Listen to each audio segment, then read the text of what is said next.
มื้อนี้วันจันทร์วันที่26เดือนหนึ่ง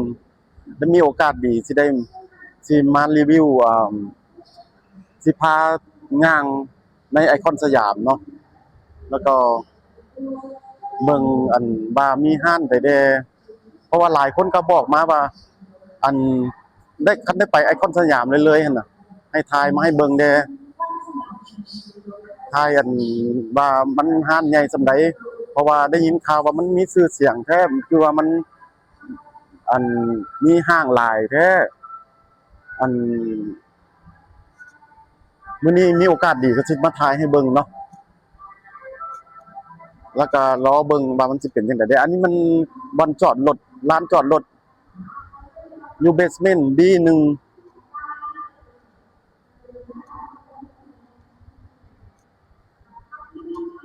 ก่อนสิขึ้นไปเฮาลงมาจอดรถอยู่เบสเมนต์ B1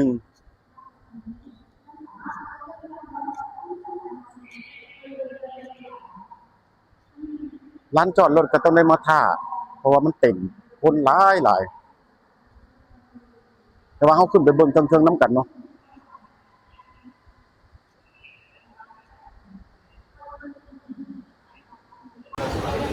เมื่อกี้นี่น่ะเฮาย่างเข้ามาแต่อันนั้นบ่อนจอดรถลานจอดรถเขามาเตือนว่าบ่ให้ถ่ายรูปว่าซั่นเขาห้ามบ่ให้ถ่ายแต่ว่าเข้ามาทางในนี่ก็เห็นพวกต่างชาติพวกหยังเขาก็ถือกล้องถือหยังถ่ายกันอยู่เด้แต่ก็บ่ฮู้ล่ะแต่ว่าอันนี้ก็สิถ่ายแบบนี่เด้นี่ก็ยังยืนถ่ายก็ย่างถ่ายอยู่แต่ว่าเป็นหยัง security มันคือมาบอกว่าบ่ให้ถ่ายว่าซั่นอันนี้ก็มันไอคอนสยามทางในข้างในจุดนี้สิเป็นจุดกระเจ้าขายเครื่องอันนั้นขนมไทยโบราณเนาะแบบขนมไทยลงเรือว่าซั่น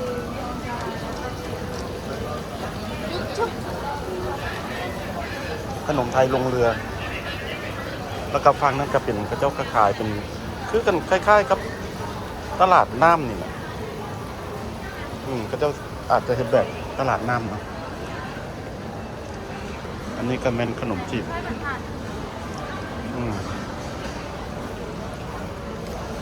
จะมีคนแต่งกายแบบคนไทยกลาง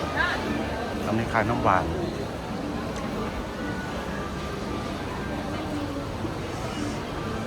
สิค่อยถ่ายเป็นบรรยากาศไปคันถ่ายแบบจงใจถ่ายแท้ๆก็เจ้าอาจจะบ่ให้ถ่ายเนาะแต่ว่านี่สิถ่ายเป็นแบบนี่ก็เจ้าก็ยังถ่ายยืนถ่ายเอา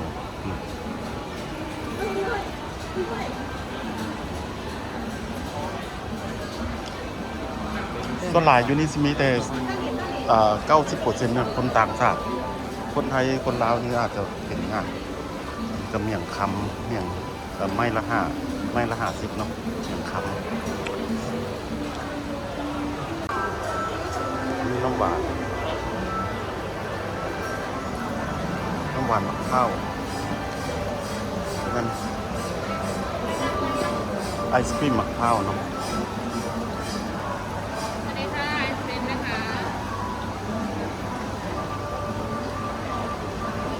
มะพร้าวไอศกรีม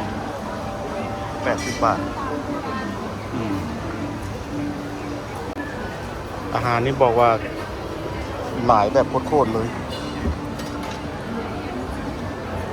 อันนี้ขนมครก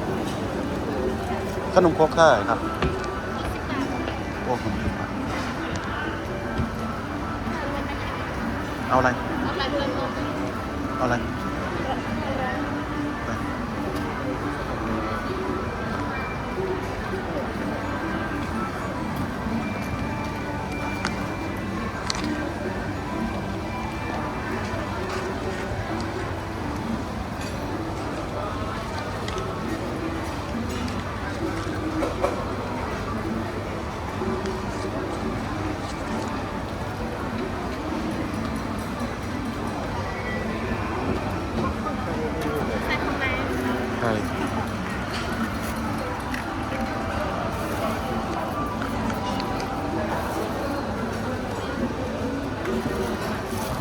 นมครกกับ80 บาท60 บาทนะครับหมักไหม้ก็โอ้ขาดหลายเลย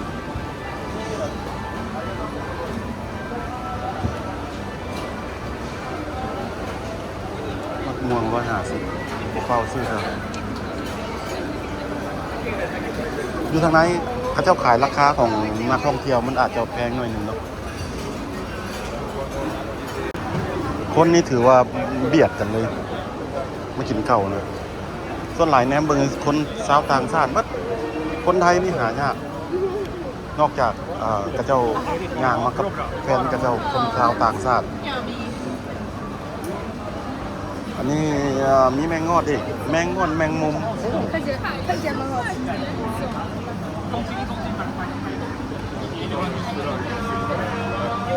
你们呢？这边来了。แมงมุม500ไม่หนึ่ง500แมงงอดไม่180แมงมุมตัวหนึ่ง500โอ้แมงมุมไม่เดียวใน500แมงมุม สบายดีภาพพี่ดูแต่แพงหน่อยนึงเลยอันนี้สิทายแต่บนน่าสนใจเล็กๆน้อยๆเนาะเขาสิทายเบิดบ่ได้เพราะว่ากว้างใหญ่อีหลี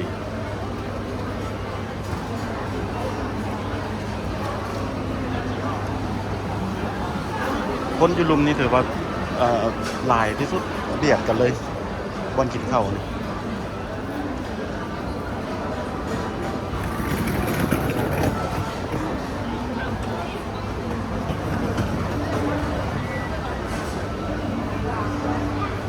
สิย่างไปเพราะเป็นรวบๆแล้วก็ให้เบิ่ง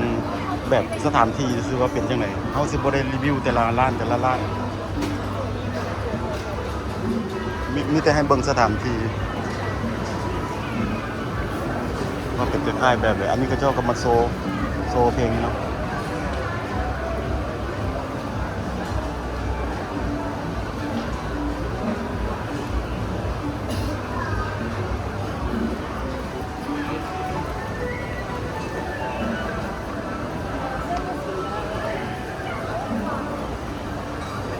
ร้านนี้ก็เจ้าสิขายมักไม่ทุกชนิดนึงที่ว่าตัดแล้วนะมาหลายเทื่อละห้านนี่แต่ว่าบ่มีโอกาสได้มาถ่ายจักเทื่อแต่มื้อนี้หลายคนก็เสนอว่าให้ถ่ายให้เบิ่งได้ว่ามันเป็นจังไดเบิ่งไม่ก็จะตัดทุกชนิดเลยแต่เฮาก็สิบ่ได้ย่างเข้าไปทางไหนเนาะก็สิขึ้นไปชั้นเทิงหลังจากนี้เขาขึ้นมาเป็นซันเอ็มก็สิเขาขายเครื่องแบบยูโมอยู่เซ็นทรัลธรรมดาแบบธรรมดาที่ว่าเขาเคยเห็น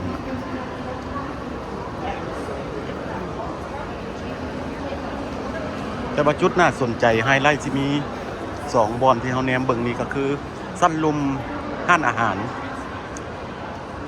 บอนกระเจ้าบูธอาหารกับสั้นเทิงสั้นเจ็ดสิมีบอนทายชมวิวอันนี้เขามาทายห้านทัมเบอรีน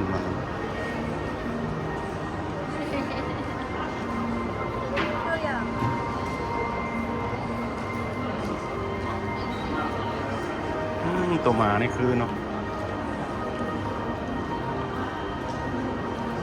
จุดนี้มีขึ้นลงในจุดนี้หูกระเหน่งเจ้าแหน่งตากระมือนอันนั้นก็ขึ้น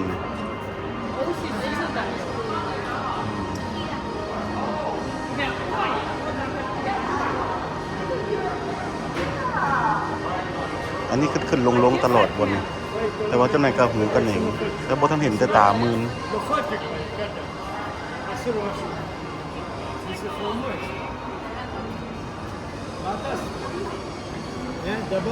โอ้เรื่องราวจะเป็นจังซั่นเนาะอันนี้เขา AI เฮ็ดเรื่องราวมัน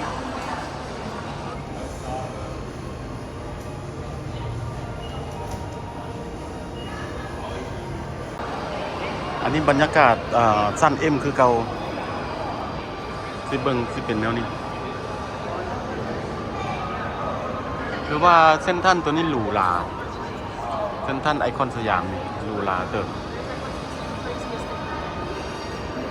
So we go upstairs and try to find the park.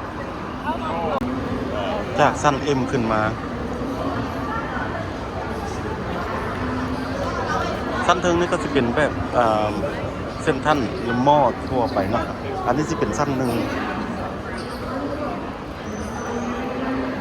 ยังธรรมดาอยู่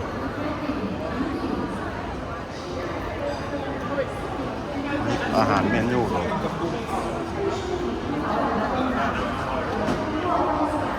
หลากหลายอันนี้จุดนี้เขาข้ามมาแต่สั้นสองเมื่อกี้เนี่ยเขาข้ามมาเป็นสั้นหกเลยเพราะว่าสั้นสามสั้นสี่สั้นห้าก็เป็นแบบเส้นท่านหม้อทั่วไปอันนี้สั้นหกกลางคืนก็จะสิเปิดไฟงามสี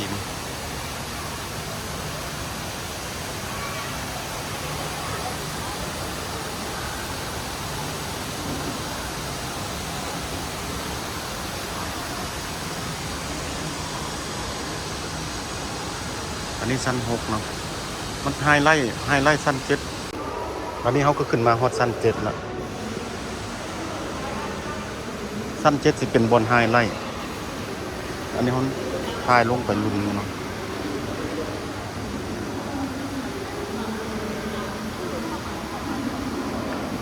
จุดไฮไลท์ซีเมนสั้นหนึ่ง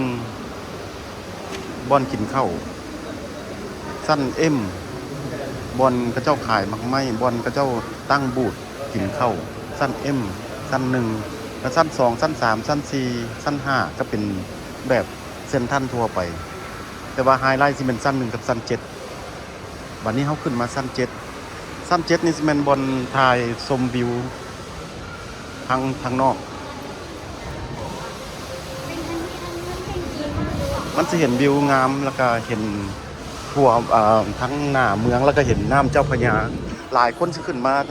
สั้นเจ็ดเพื่อมาถ่ายเอาวิวอยู่ทางนี้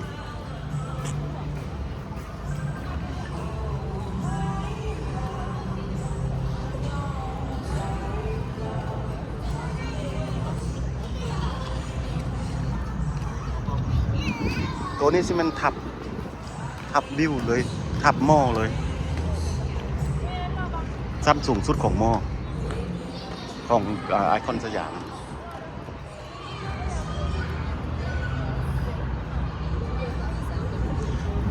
จุดนี้สิเป็น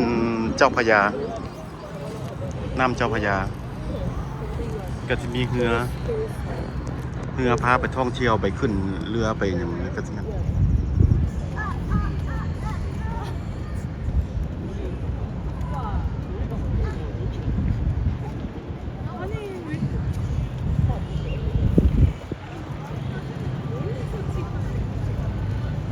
สิลงเรือลองเรือก็จะไปท่ากันอยู่นี่เลยอยู่แถวลงเลยตอนแรกมาสิเต็มคนท่าขี่เรือเต็มตอนมีเที่ยวแรงเที่ยวสวยที่สมุทรปราการแต่ว่าก็เห็นเรือเล่นไปเล่นมาหลายเรื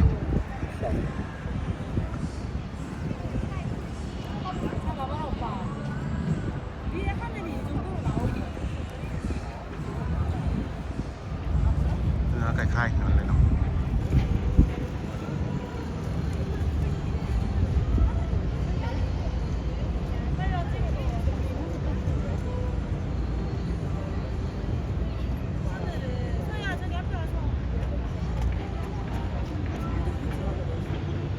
เนื้อสำหรับข้ามฟากก็มี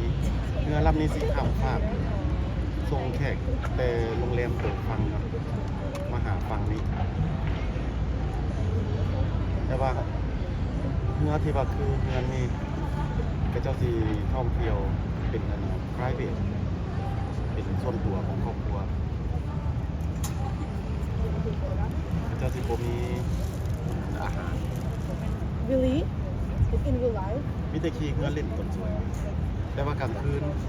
ตอนแรง This guy. ก็เจ้าสิมีเนื้อสำราญสำหรับขายบุฟเฟ่ให้นั่งบุฟเฟ่อยู่ในอันนี้ก็เป็นวิวสั้นเทิงสั้นเจ็ด ผู้ใดมาไอคอนสยามสั้นเจ็ดเด้อสิเห็นแนวนี้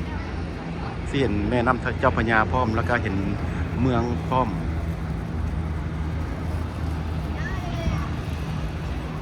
ท่านผู้ใดสิกินอาหารก็เป็นสั้นหนึ่งสั้นเอ็ม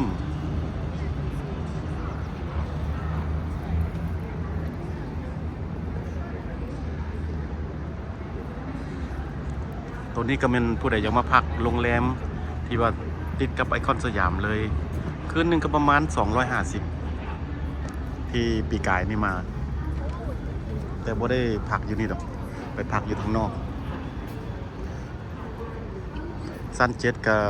มีเพียงเท่านี้เนาะวันนี้เขาลงมาสั้นจี้ฟังเจ้าพญาจังริมน้ำเจ้าพญา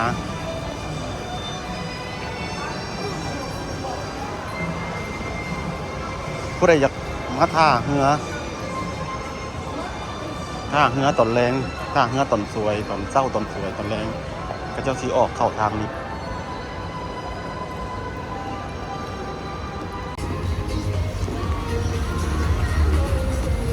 ตอนสวยคนสิบ่หลายปานใด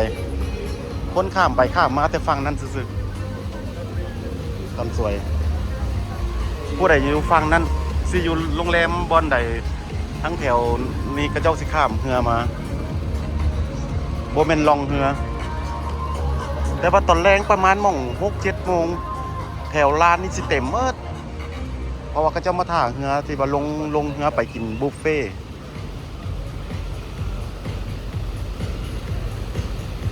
ตัวนี้เขามาอยู่สั้นจี้ตอนนั้นเขาขึ้นสั้นเจ็ดตัวนี้สั้นเจ็ดที่ทายลงมามันขึ้นตัวนี้ขึ้นทายลงมานะตอนสวยคนสิบหลายปานใดแต่ว่าย่างมันโดนลำบกคอยเห็นคนไทยมีแต่คนต่างชาติส่วนหลายเป็นฝรั่งกับจีน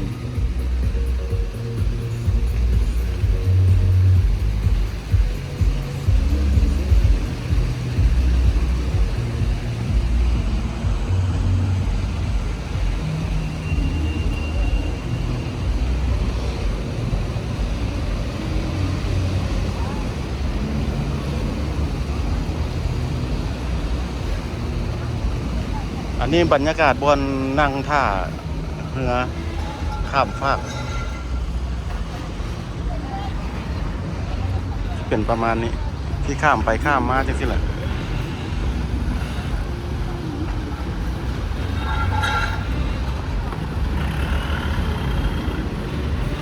ฝรั่งก็เจ้ากับประจนภัยแท้ๆเนาะเรือเงียงไปเงียงมาจนหัวโคนกันยังยิ้มดีใจอยู่ได้ประจนภัยเลย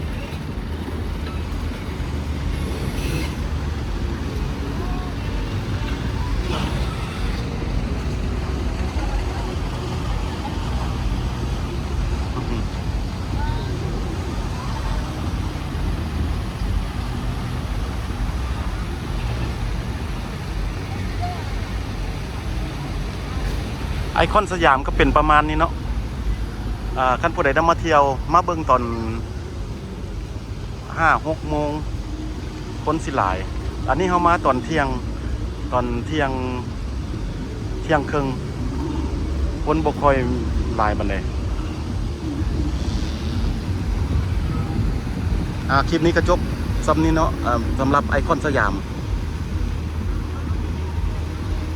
ถ้ามากอยากติดตามคลิปต่อไปก็ให้กดไลค์กดแชร์กด Subscribe ให้เด้อขอบใจจะได้รสชาติที่บ่อาหารติดตามคนที่มา